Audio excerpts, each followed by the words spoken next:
Thank you, Speaker, sir, for giving me permission to speak in this important debate. This is a momentous occasion for the whole country when we are celebrating 75 years of our journey as a constitutional republic. Speaker, sir, if you look at our immediate neighborhood and contrast it to our experience, we are the only thriving constitutional democracy in our immediate neighborhood. This is the strength of this country and the testament to not only the strength of our constitution, the sublime constitution that our constituent makers gave us, but it is also a testament to the strength of this civilization, this culture that has always placed the values of democracy, the values of freedom of expression, and dharma as the foundation stone of this civilization. Baba Saheb Ambedkar, who played the pivotal role in drafting of this constitution, also acknowledged and appreciated the value of this civilizational culture in democracy and strengthening the democracy in this country. I would only want to take two lines from his very interesting quote. Baba Saheb Ambedkar expounds on how the Upanishadic principles of Aham Brahmasmi and Tattvamasi form the foundation, the theoretical foundation, the philosophical foundation of democracy. He says, if all persons are parts of Brahma, then all are equal and all must enjoy the same liberty, which is what democracy means. Looked at from this point of view, there cannot be a slightest doubt that no doctrine could furnish a stronger foundation for democracy than the doctrine of Brahma.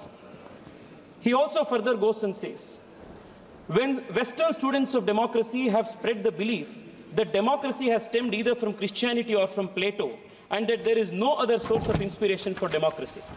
If they had known that India too had developed the doctrine of Brahmism, which furnishes a better foundation for democracy, they would not have been so dogmatic. India too must be admitted to have made towards a contribution towards a theoretical foundation for democracy. This is what Baba Saheb Ambedkar says. It was on this very philosophy that Prime Minister Narendra Modi has declared to the world that India is the mother of democracy. That is the strength of from where we derive that's the philosophical foundation from where we derive the strength for our constitution. Speaker, sir, this civilizational value of India, that we are a civilizational state, was implicitly addressed and appreciated in this constitution when India was referred to as Bharat in Article 1 of the Constitution. Our constituent makers appreciated the millennia-old civilizational history and considered India to be a sacred geography. The Vishnu Purana said, Uttaram yat samudrasya himadraischeva dakshinam varsham tad bharatam nama bharati yatra santati. From then, the country was considered a sacred geography.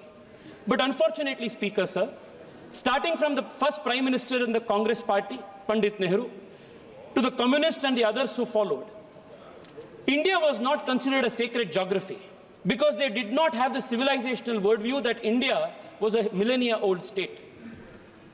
They approached India as a union of states, more a private jagir, any part of which could be given to anybody at any point in time, ceded, given away, without even at some times following the constitutional process of law. The attack on the constitution by the Congress party started from the very first article, Article 1. I would want to draw the attention of this nation and the House to how a very important, strategically important island in the Pak Strait in the southern part of the country between India and Sri Lanka, the island called Kachativu, was given away to Sri Lanka by the Congress party and the DMK in 1974 without following any due process envisioned in the Constitution. Speaker, sir, when Pandit Nehru was asked about this very important island called Kachativu, which falls in the Pak Strait, which was part of the then Madras presidency, belonging to Raja of Ramnad, Pandit Nehru says, I attach no importance at all to this little island and I would have no hesitation in giving up our claim to it. This was Pandit Nehru's position on a very important island. And सुनना पड़ेगा गौरव भाई, सुनना पड़ेगा, आपके पीछे आपके historical पाप को आप सुनना पड़ेगा. Sir, the DMK which today is lecturing us, the DMK which is today lecturing us on secularism and the constitutional morality, this party also joined hands. Karunanidhi, who was then the chief minister in 1974, was well made aware that this was the solution and this island would be given away. They also supported this.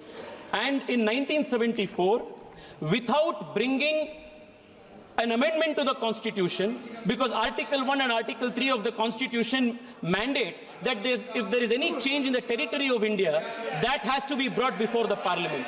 Nothing was done. Parliament was not taken into confidence. Article 1, Article 3 was not amended. Nothing was done. By a mere executive action, a very important island belonging to India was given away for political reasons by the Congress party. Sir, this was not the first instance. Lot was spoken about the basic structure of the Constitution. Parliamentary sovereignty and sovereignty of India is one of the founding principles of the nation. But the Congress party, not just in the instance of Kachativu, but even in the instance of Aksai Chin with respect to China, and more recently it was learned that the UPA government was ready to even give away Siachen to Pakistan. This is their commitment to territorial integrity of this country. This is the difference between one view which considers India to be a civilizational state, a sacred geography, and between one whose leader of opposition, even when he goes abroad, says India is not a nation but is a union of states. Contrast this view to what Atal Bihari Vajpayee's position was.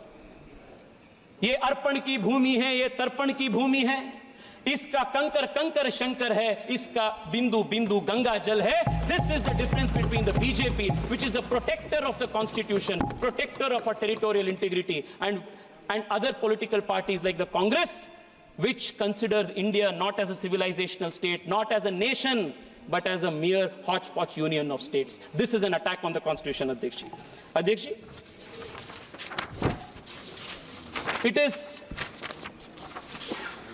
it is this difference in the philosophy of approaching the nation and the Constitution that resulted in the Congress party and its successive dynastic prime ministers attacking not just the Constitution but the very soul of this country.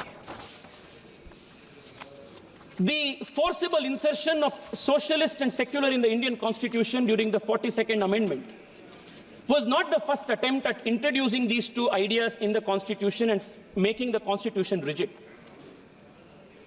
Even during the Constituent Assembly debates, a proposal was made to add socialist and secular into the country's preamble and the Constitution. And this was categorically rejected by Baba Saheb Ambedkar. And the reason why Baba Saheb Ambedkar rejected this is very telling.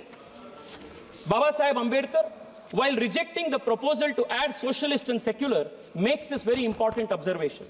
He says the Constitution is merely a mechanism for the purpose of regulating the work of the various organs of the state. It is not a mechanism whereby particular members or particular parties are installed in office. What should be the policy of the state, how the society should be organized in its social and economic side are matters which must be decided by the people themselves according to time and circumstances. Sir, yesterday many members from the opposition said that the Congress party introduced 42nd Amendment, socialism, secularism in the Constitution with a laudable objective. Let me tell this nation and let me tell this august house that there was no laudable objective behind that insertion. The only objective was to create a monopoly in politics, monopoly for the dynasty in politics and monopoly in the economy, so that there will be no challenge to the Congress party's first family. This is exactly what Baba Saheb Ambedkar wanted to oppose. The idea was that by bringing socialism, by saying that there is going to be only one type of form of government, only one type of party, all type of competition was killed in the politics. Dynasty rule was perpetuated. And the idea was that politics would be controlled by the dynasty's monopoly and the economy in turn would be controlled by the state's monopoly. This vicious cycle, Speaker sir, kept the country poor, kept the country hungry and kept the country backward. The cost for this thrusting of socialism only to keep the country poor and to perpetuate the dynasty's stranglehold on the country's politics, cost the nation dear. In a paper titled The Price of Socialism, noted economist Swaminathan Iyer says that millions of children, let me read it out, Speaker, sir, that 14.5 million children would have survived, 261 million more Indians would have become literate, and 109 million more people would have risen from poverty line had we not approached our economy with this dogmatic approach. This, Speaker, sir, has been the contribution of the Congress party. Yesterday, there was a question of Arthik Nyay. I want to tell you what Arthik Nyay the country saw under, economic justice the Congress saw under, the country saw under the Congress party. Until Prime Minister Narendra Modi came, a large swaths of this country, a large population of this country did not have access to toilets. This was the kind of economic justice they had given. Close to 80% of the country's villages did not have access to electricity, and they speak of economic justice. Close to 50 crore people in this country did not have access to bank accounts, and they speak of economic justice. मैं आपको बताना चाहता हूं, नरेंद्र मोदी जी आने के बाद पहली बार देश के गरीब को आर्थिक न्याय मिला है और संवैधानिक रूप से वो मिला। अध्यक्ष जी, because Baba Saheb Ambedkar was such a staunch opponent of this Congress style of politics, Pandit Nehru declared Baba Saheb Ambedkar to be his enemy number one politically. And today, Speaker, sir, I heard my opponents from the Communist Party,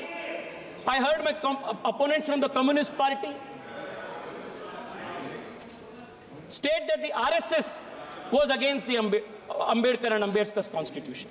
There cannot be anything farther from truth than that assertion. Sir, not once but 2 times, Baba Saheb Ambedkar's electoral chances was thwarted by the Congress and the Communists working together. And Savitri Ambedkar, in her book, Reminiscences of My Life with Ambedkar, notes that S.A. Dange, upon the instructions of Pandit Nehru, worked overtime to defeat Ambedkar in both the by-elections. Make it brief. Speaker, sir, I want to remind the nation that when Congress and the Communists were trying to defeat Ambedkar, when the Communist leader S.A. Dange gave the slogan, "Let your vote go waste, but do not make Ambedkar win," it was an RSS Pracharak Dattopant Thengdi who was working to make Ambedkar win in the election as his election agent. These historical truths have to be brought in. Speaker, sir, for a very long time, a big hypocritical drama has been conducted in this country where those who are the attackers of the Constitution have posed themselves as the champion of the Constitution. And this hypocrisy must be exposed, Speaker, sir. For a very long time, this hypocrisy has continued. But those who have perpetrated innumerous attacks on the Constitution, destroy the very soul of the Constitution, these people today are posing as the champions, as the protectors of the Constitution. Speaker, sir, the very first attack. Speaker, sir, in a few minutes I will conclude, but this hypocrisy must be exposed. Speaker, sir, the DMK gave us big lectures here on secularism. Their leaders speak of eradicating Sanatana Dharma, and we should listen to these speeches of secularism from them.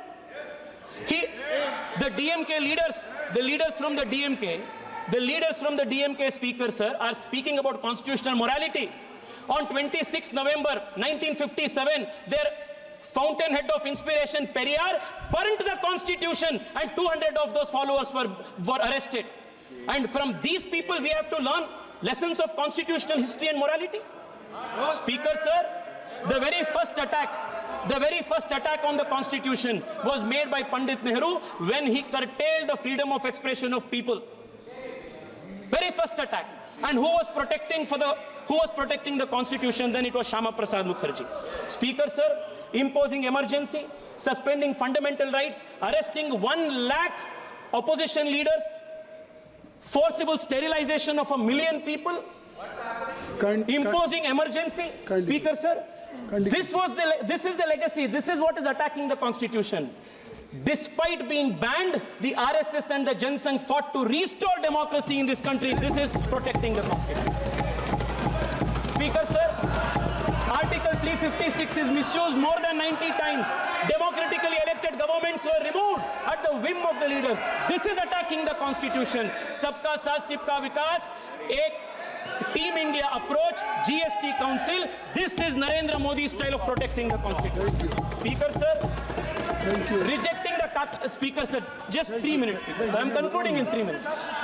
Rejecting the Kaka Kadelkar committee report with Nehru himself opposing reservations of backward classes is attack on the constitution.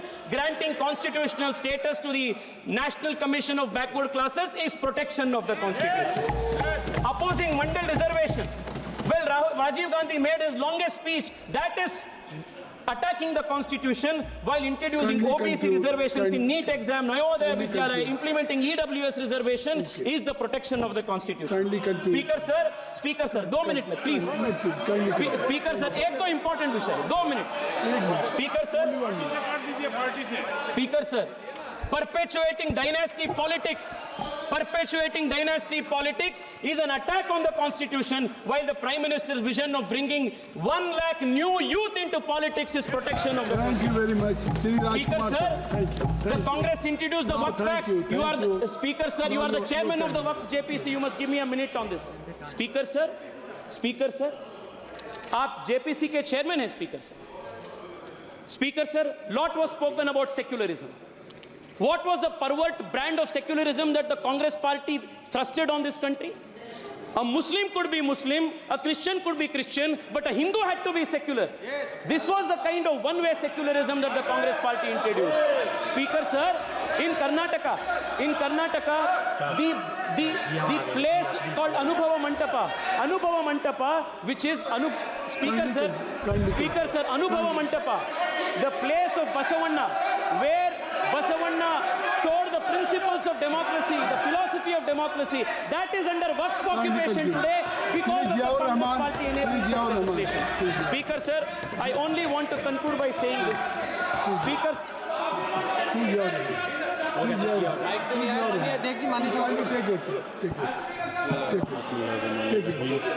माननीय सभापति जी, संविधान पर चर्चा पर बोलने के लिए मौका देने के लिए आपका बहुत बहुत शुक्रिया। आज मैं यहाँ मजलूमों की आवाज बन करके खड़ा हूँ। उन करोड़ों भारतीय मुसलमान और अल्पसंख्यकों की जद्दोजहद और हक की बात करना चाहता हूँ।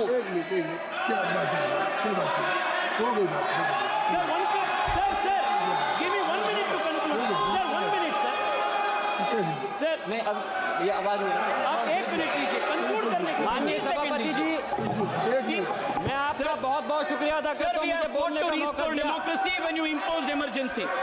We fought to send Ambedkar to parliament when you conspired to defeat him. We have fought to protect secularism and pluralism when you surrendered to vote bank politics. We fought to make India prosperous while you kept India poor. We fought for Ek Bharat Shresth Bharat while you supported Tukde Tukde of Bharat. We are the party that is standing against your